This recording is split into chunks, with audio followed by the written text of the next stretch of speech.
من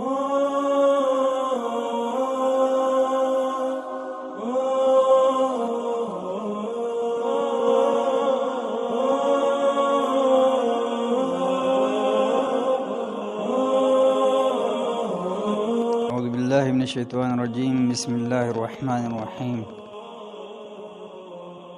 یہود و نصارہ اور کفار کی مشابہت سے پرہیز۔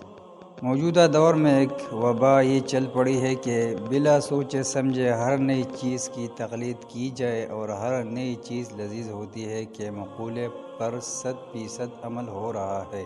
کتنے لوگ مغربی تہذیب و تمدن کی اندھی تقلید ہی کو معراج کمال سمجھ رہے ہیں، جبکہ ہمارے آقا جناب محمد رسول اللہ صلی اللہ علیہ وسلم نے اپنی امت کو یہود، نصارہ، مجوس اور کفار کی مشابہت سے منع فرمایا ہے، بلکہ ان کی مخالفت کا حکم دیا ہے۔ چنانچہ ارشاد نبی صلی اللہ علیہ وسلم میں مشرکین کی مخالفت کرو، مونچھیں پست کرو اور داڑیاں بڑھاؤ، مونچھوں کو کاٹو، داڑیوں کو لٹکاؤ اور مجوس کی مخالفت کرو۔ جو کسی قوم کی مشابہت اختیار کرتا ہے تو وہ انہی میں شمار ہوگا۔ امت اسلامیہ کے لیے ضروری ہے کہ وہ کفار کی مشابہت و تقلید سے بچے، بلکہ معاشی و اقتصادی، ثقافتی و تہذیبی اور دینی و دنیاوی ہر محاذ پر باطل اقوام کا مقابلہ کرے اور اس چومکی جنگ میں انہیں ہر محاذ پر پسپا کرنے کی کوشش کرے۔